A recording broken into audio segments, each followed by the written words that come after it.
They say destiny is a fickle mistress. They say lightning doesn't strike twice. They also say that in the modern Champions League, defending your title is a myth, a cruel joke whispered by the football gods. Well, Real Madrid heard those whispers, considered them briefly, and then responded with a seismic laugh and a 4-1 thrashing that wasn't just a win, but a declaration.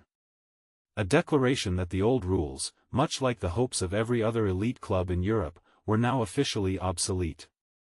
So, how do you even begin to dissect the audacity of it all? How do you explain a team that didn't just win football's most coveted club prize, but then decided, you know what? Let's just do that again. And make it look ridiculously easy, just to rub it in? Was it sheer, unadulterated talent? Was it some unholy pact with the footballing deities? Or was it the meticulously planned, almost chillingly effective execution of a project that dared to redefine what "golden era" even means? Before Real Madrid's 2017 triumph, no club in the modern Champions League era had even reached 3 finals in 4 seasons, let alone won 2 consecutively. This wasn't just a team, it was a phenomenon, a gravitational pull of excellence dragging all expectations into its orbit. Did anyone truly believe they could break the curse, shatter the supposedly unbreakable barrier of back-to-back victories in a competition designed to prevent dynasties?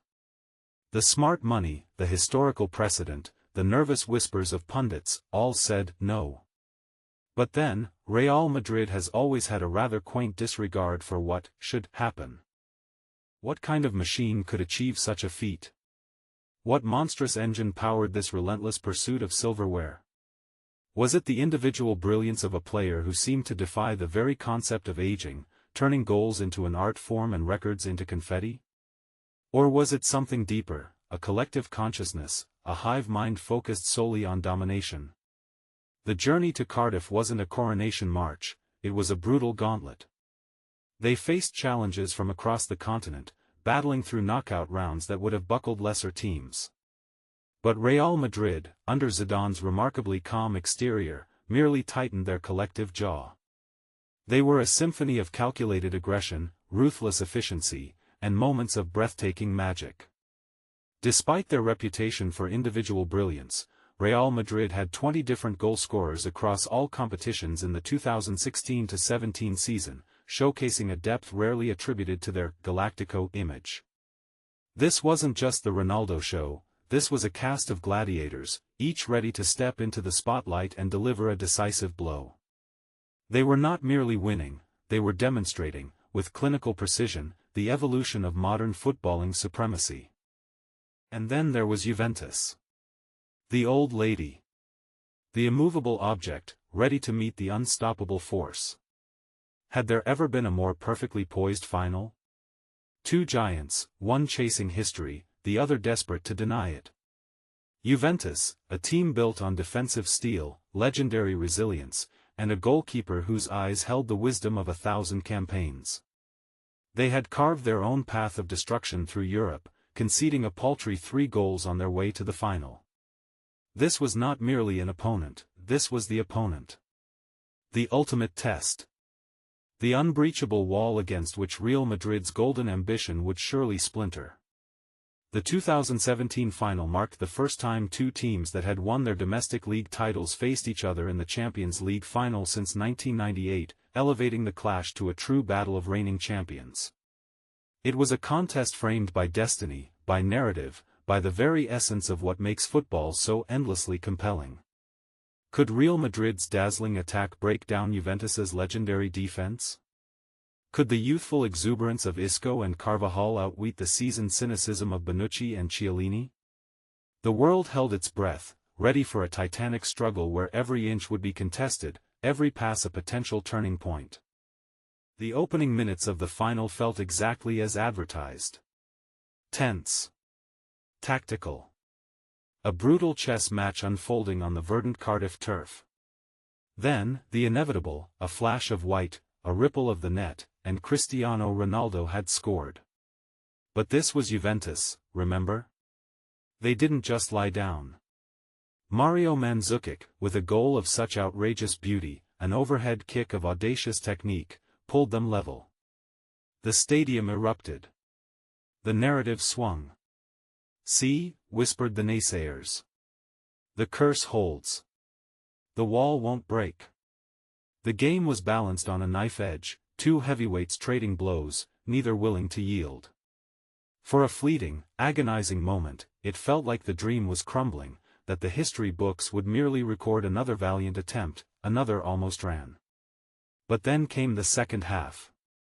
And with it, a shift. A subtle, almost imperceptible turning of the tide that quickly became a tsunami. Casemiro's thunderous strike, a deflection, a cruel twist of fate for Juventus, slammed into the back of the net. And then, mere minutes later, Ronaldo again. A blur of movement, a clinical finish. 3-1, the old lady, for all her defensive prowess, was crumbling. The floodgates opened. The illusion of impregnability shattered. The most surprising, perhaps even creepy, moment wasn't just the goals themselves, but the sudden, brutal speed with which Juventus, the rock, the fortress, disintegrated.